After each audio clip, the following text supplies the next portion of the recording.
Assalamualaikum, jumpa lagi Besti. Mulai video kali ini kami pengen coba sampaikan apa saja yang sudah kita jumpai di kehidupan nyata soal lika-liku usaha body repair, termasuk diantaranya menyikapi iklim atau cuaca tropis di negara kita dihubungkan dengan bahan baku atau material terutama cat juga clear coat yang banyak beredar di market kita, terutama untuk bengkel kecil, bengkel kaki limaan macam kami yang biasanya kita cuman pakai bahan baku kalau beli di toko-toko cat terdekat, meskipun pakai material yang PU itu masih pakai cat PU yang kelas entry level. Jadi ini bukan untuk menjatuhkan satu brand atau menjatuhkan merek apa, bukan. Tapi memang kenyataan di lapangan seperti itu. Dan juga bagaimana kita menyikapi bahan baku di kelas entry level macam begini. Untuk cat yang NC mungkin akan sangat jarang kita bahas karena terus terang kita sudah hampir tidak pernah pakai cat yang NC. Clear juga bahkan bisa dibilang kita tidak pernah pakai yang clear NC. Oke, start. Kita mulai dari cat. Nah, di video ini kita beli cat racikan oplosan dengan bahan full steel gloss kalau yang di toko terdekat di area kami.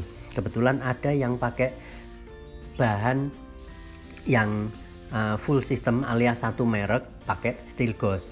Nah, ini merek dia kalau dihubungkan dengan cuaca di tempat kita, misal kita kerja rata-rata nembak itu mulai sekitar jam 10 pagi sampai nanti jam 3 jam 4 sore. Nah, suhu di range waktu tersebut atau pas siang hari bolong macam kayak pas kita aplikasi ini sekitar jam berapa ya, jam 1 apa jam 2 siang, panas jos ngono Besti.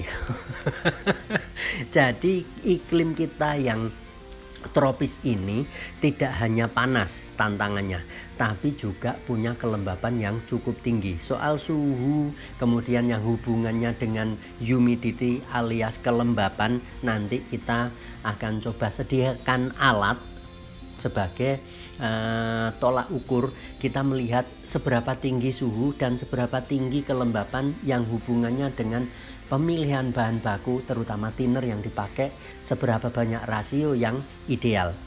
Coba nanti akan kita bahas lebih detail. Untuk video kali ini sekedar opening untuk membahas lebih detail tentang lika-liku bagaimana kita mengolah cat yang hubungannya dengan suhu atau iklim di tempat kita. Oke, ketika kita pakai bahan baku cat PU kelas entry level macam kayak yang kita pakai ini, kita akan sangat butuh bantuan saudara thinner. Nah, thinner ini akan sangat berpengaruh pada tingkat kerapian partikel yang kita tembakkan. Contoh, di kasus kali ini ketika suhu tinggi, panas banget untuk di tempat kami ketika aplikasi ini kira-kira suhu sekitar 33 bahkan 35 derajat atau bahkan lebih. Nah, kita butuh bantuan thinner untuk bikin partikel jadi rapi. Caranya gimana? Thinnernya jangan kasih mode standar. Misal untuk cat ini minta thinner rata-rata 100%. Dari jumlah cat dia akan mulai enak ditembakkan, mulai mau rapi. Tapi ketika di cuaca panas kita butuh tambahan thinner dengan dikasih sampai sekitar 120 bahkan 130%. Mulai lapis pertama kita nembak. Tujuannya apa? Thinner akan membantu partikel mau lumer lebih lama ke panel. Karenanya thinner yang dipilih pakai PU yang extra slow. Contoh di kerjaan kali ini kita pakai thinnernya pakai speeder PU extra slow. Nah, dengan rasio sekitar 120 bahkan sampai 130% dari awal kita nembak, kita dianjurkan untuk berhati-hati jangan sampai bikin panel malah keriting. Kenapa? Karena catnya termasuk relatif encer dengan campuran thinner segitu banyak. Karenanya teman-teman tadi bisa lihat di awal video kita nembak dari awal sampai 3 lapis atau 4 lapis ya, itu dari awal tidak ada tebel-tebelnya. Seperti kan yang kita pakai SATA mini jet nozzle 1,2 Rp. Kenapa kita kasih yang Rp bukan yang HVLP meskipun ada nozzle set HVLP sama-sama ukuran 1,2? Karena di cuaca cukup panas begini kita butuh hasil tembakan yang relatif lebih basah. Pakai setup RP yang dipunya SATA akan lebih mudah kita dapat hasil tembakan yang cukup basah. Tapi bagaimana kita bisa berhati-hati dengan tembakan yang basah tersebut tidak bikin resiko keriting atau setidaknya muncul kayak partikel metaliknya ngegumpal atau bergerombol ngopi di pojokan panel, di beberapa titik panel. Tak lain karena terlalu basah kita waktu nembak. Karenanya dari awal kita tembak mode kayak disawur-sawur gitu aja. Terus apakah enggak resiko berdebu ketika kita nembak mode sawur-sawur begitu dengan pressure yang tidak terlalu tinggi? Meski di acara kali ini kita tidak pakai manometer, setidaknya kita main feel kemungkinan besar hanya main sekitar 20 sampai 22 PSI dari awal. Jadi mode kayak kalau Kang Bule bilang drop code, jadi pressure sekitar 20 maksimal 22 PSI atau bahkan cuma 18 PSI, ini wilayahnya kita nembak drop code gampangnya gitu, alias nembak mode sawur. Biasanya untuk warna silver begini dilakukan di lapis terakhir, tapi dengan kondisi cuaca yang seperti di tempat kami, di tempat kita dengan iklim tropis, panas cuacanya, kemudian humidity atau kelembapannya relatif tinggi dibanding misal kalau di Eropa gitu, tentunya kita butuh perlakuan khusus. Jadi teori yang mungkin teman-teman pas lihat channel-channel di luaran sana, Kang Bule nembak warna silver gitu, dia kasih yang pertama grip coat dia bilang misal, atau disawur dulu habis gitu langsung timpa wet coat basah, kemudian di akhir dia kasih drop coat sawur kering, belum tentu akan bisa cocok. Kita sudah coba, ternyata tidak selalu Kang Bule menyampaikan teori yang sesuai TDS anjuran satu produk misal akan cocok untuk kita terapkan di iklim tropis di Indonesia ini. Oke, jadi ini termasuk coba yang kita sampaikan. Karenanya kombinasi thinner yang lebih banyak, thinnernya kasih yang extra slow, nembaknya jangan langsung tebel, pressure jangan terlalu tinggi. Jadi kita sawur-sawur dari awal, tujuannya biar tetap partikel mau nempel bagus, rapi, tapi juga panel tidak risiko keriting karena tidak ditembak dengan mode basah. Catnya encer tidak masalah karena kita nembak tidak langsung basah. Oke, jadi kalau gampangnya nembak basah itu kalau digambarkan berapa poin, 10 poin misal, kita dari awal nembak hanya 4 poin maksimal 5 poin, jadi tidak basah banget, tapi juga tidak sampai bikin berdebu. Kenapa? Sekali lagi karena thinnernya extra slow, dikasih sedikit lebih banyak dari normal. Misal normalnya 100%, kita kasih 120 sampai 130% maksimal. Kemudian pressure tidak terlalu tinggi, jadi metalik masih mau nempel cukup bagus. Oke, urusan ngecat kita beres. Sekilas tentang bagaimana kita menyiasati kondisi. Berikutnya untuk acara nembak clear dengan cuaca sepanas ini, kita akan butuh produk yang mampu lumer ke panel cukup lama. Bahasa teknisnya Kang Bule bilang produk tersebut punya flow time yang cukup bagus. Karenanya kita di acara ini pilih Nikon 400. Oke, ini clear.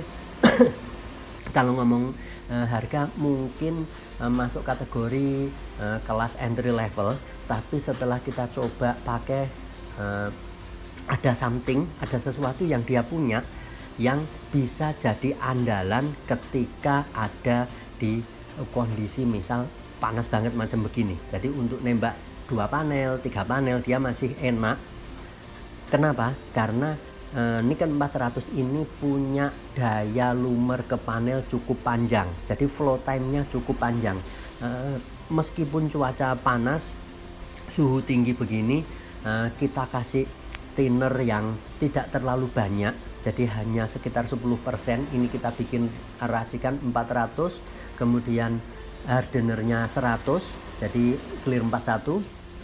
Kemudian thinner cuman kita kasih kurang lebih 50 mili. Jadi thinnernya dari 500 adukan clear dan hardener kita kasih 50 mili sama dengan kurang lebih 10%. Nah, clear 41 dengan thinner 10% biasanya akan berat untuk ditembakkan. Iya memang, karenanya ini kita pilih spray gun pakai SATA 1500 nozzle 13 RP mode setting. Jarum tidak kita buka pol banget. Kalau dia full wide open, jarumnya buka pol itu sekitar 2,5 ulir, kita hanya buka sekitar 2 ulir saja. Kenapa? Kita pengen tetap dapat hasil tembakan yang cukup lembut. Kok bisa begitu? Karena ketika jarum tidak dibuka pol sama dengan debit cairan yang keluar dari spray gun tidak terlalu banyak. Dengan kombinasi pressure yang agak tinggi dikit, kalau versi kami kita mainkan di sekitar 24 sampai 26 PSI ya. Kalau ngomong bar kira-kira 14 sampai 16 bar lah kurang lebih. Si SATA 1500 ini sudah mampu nembakin material clear coat 41 hanya dengan thinner 10%. Kalau di Nikon 400 ini terasa memang dia kental, agak berat, tapi akan tetap bisa lembut dengan kombinasi jarum tidak dibuka pol. Karenanya dari awal kita tembak bagian yang kena cat, bagian yang tercover cat, kita tembak dari awal langsung basah. Nggak ada kata disawur dulu, nggak. Jadi cukup 2 lapis dari awal basah. Kalau misal basah banget itu 10 poin. Di awal tembakan kita kasih kurang lebih 8 poin. Baru di lapis kedua kita tembak sampai 10 poin. Jadi basah di awal tapi enggak banget basahnya. Yang penting overlapnya rapet, kita tembak serata mungkin. Habis gitu langsung timpa basah lagi dengan overlap tetap rapet tanpa flash off alias one flag attack ya. Jadi kita hanya nembak dari titik A ke titik B, habis itu balik ke titik A lagi untuk lanjut sampai selesai. Jadi tidak ada jeda yang cukup panjang. Kalaupun ada kotoran nempel mungkin ya kita cuman ada jeda sekitar 1 menit atau 1,5 menit lah maksimal. Seperti yang di video ini sempat di lapis pertama kita mau nembak lapis kedua ada kotoran nempel di fender, kita congkel habis itu tembak jebret, lapis kedua sudah beres. Nah, ini produk ternyata dengan kombinasi spray gun dan setting serta teknis aplikasi macam kayak yang kita sampaikan, dia mampu, kalau Kang Bule bilang, nicely lies down. Jadi mau nempel ke panel dengan cukup bagus. Kenapa? Meski di cuaca yang cukup panas, ketika clear coat punya performa flow time yang cukup bagus, dia akan mampu lumer dengan cukup baik ke panel. Seperti teman-teman lihat, ini video kita ambil kalau misal kita nembak clear selesai sekitar jam 3 apa setengah 4 sore. Ini kita ambil selesai isak sekitar jam setengah 8 atau jam 8 malam. Sudah kering, clearnya sudah istilahnya sudah flow, sudah lumer ke panel. Jadi kita dapat tekstur jerukan yang tidak sampai over gede-gedenya, meskipun dengan kombinasi clear yang cukup kental. Jadi untuk kondisi iklim panas, cuaca panas waktu aplikasi, kita akan pilih produk yang punya performa flow time cukup bagus atau lumer ke panelnya cukup panjang. Oke, sekian dulu mungkin untuk obrolan kali ini ya Besti. Semoga ada guna dan manfaatnya. Mohon maaf tidak sempat guyon ini tadi karena otaknya muter kenceng banget. Jadi biasanya kalau ngedit gini sambil ngudut sambil ngopi, ini tadi sampai kelupaan ndak sambil nyulut rokok. Baru di akhir kita bisa guyon macam kayak begini. Oke, sekian dulu opening video tentang kita ngobrolin lika-liku pengecetan di iklim negara kita yang tropis begini, cukup panas dengan kelembapan tinggi. Di next video kita akan coba sampaikan lebih detail. Semoga diberi kesempatan untuk kita belajar bareng-bareng. Sekian dulu, jumpa lagi di next kesempatan. Semoga ada guna dan manfaat. Assalamualaikum.